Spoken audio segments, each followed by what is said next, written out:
You are standing in front of the fridge with the door open. You are not hungry.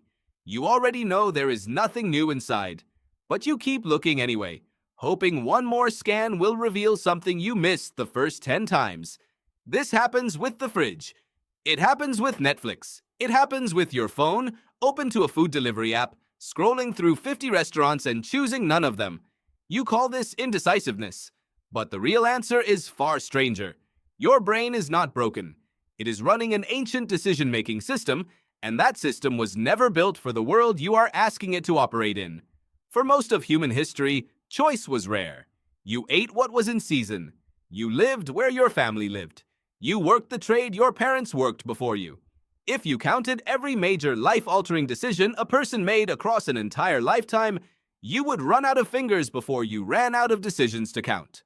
Which shelter? Which mate? Which direction to travel when the season turned? That was close to the full list. Your brain's decision-making circuitry evolved inside that world. A world with a small, manageable handful of meaningful choices spread across an entire life. Now look at your own morning.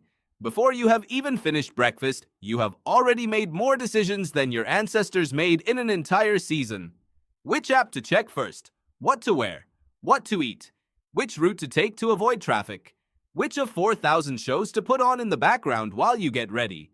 This is not freedom in the way you have been taught to think about it. This is a system built to process a dozen decisions across a lifetime, now being asked to process thousands before lunch. Psychologist Barry Schwartz gave this problem a name. He called it the paradox of choice, and the idea cuts directly against everything you have probably been told about freedom and options. More choice does not make you happier. Past a certain point, more choice makes you miserable. It sounds backwards, because you have spent your whole life hearing that more options mean more freedom, and more freedom means more happiness. The research tells a different story.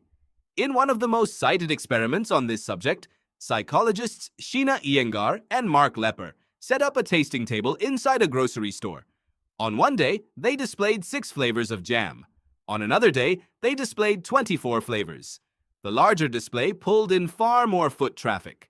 People love the appearance of abundance. It looked exciting. It looked generous. But when it came time to actually buy a jar, something strange happened. The table with only 6 flavors sold roughly 10 times more jam than the table with 24. More choice attracted people. More choice also froze them the moment they had to commit. This freezing has a mechanism, and it is not just about jam. Every choice you make, no matter how small, draws from the same limited mental resource. Paper or plastic, blue pen or black pen, chicken or salmon. Each decision taxes the same system, and that system runs out over the course of a day. Psychologist Roy Baumeister studied this extensively and described it as a form of depletion, the same mental muscle weakening with each use, whether the decision is monumental or trivial.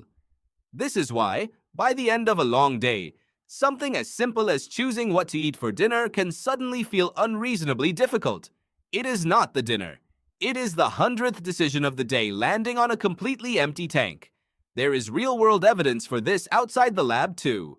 Researcher Jonathan Levov and his colleagues studied parole board judges and found that the odds of a prisoner receiving a favorable ruling were dramatically higher earlier in the day, right after a break, and dropped steadily as the day wore on, before spiking back up after the next meal. The severity of a legal decision was quietly being shaped by how depleted the decision-maker's mind had become. This is also why certain highly successful people wear a version of the same outfit every single day. It is not a lack of imagination. It is a deliberate attempt to remove one decision from the pile before the pile gets too heavy to carry. But decision fatigue is only half of what is happening to you. The other half shows up after you have already made your choice.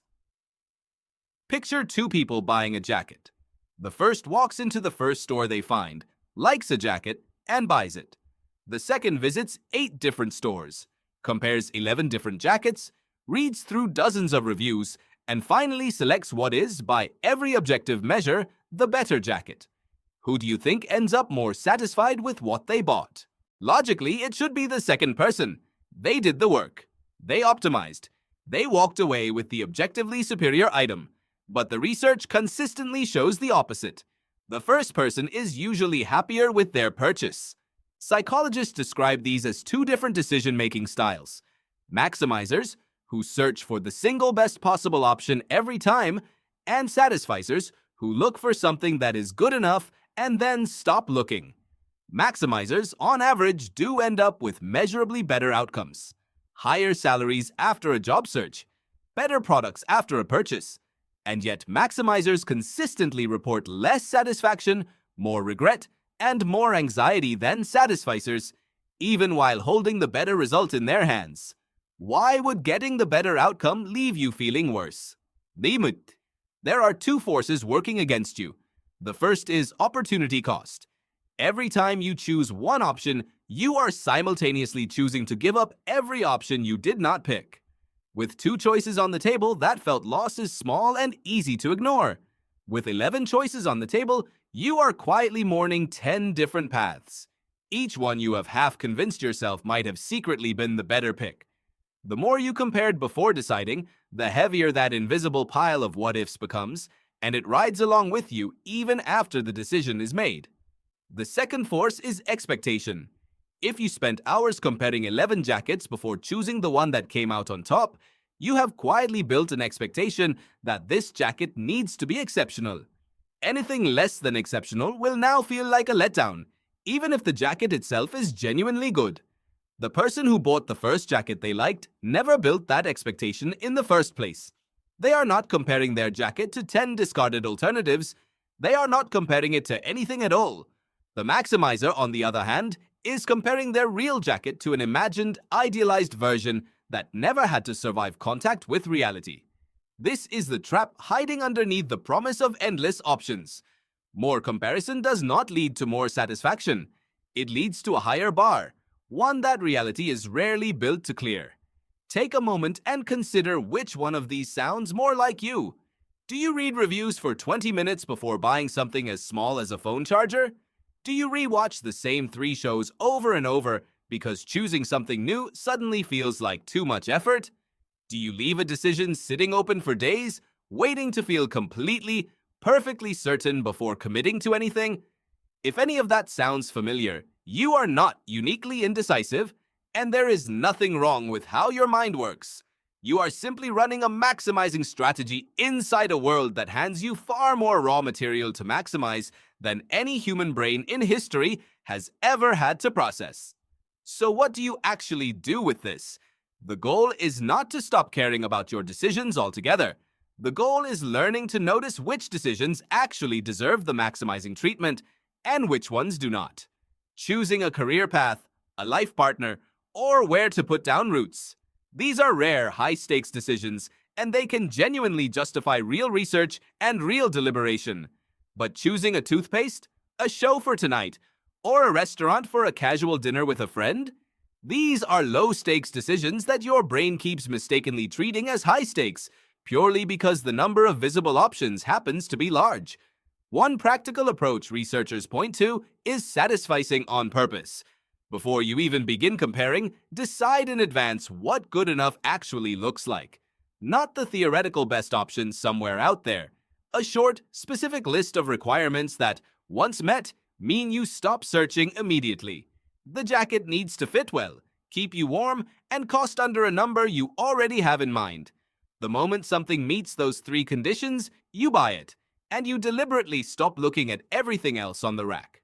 This feels uncomfortable the first few times, because it feels like giving up too early. It is not giving up. It is recognizing that the 12th option almost never justifies the mental cost of comparing it against the first 11.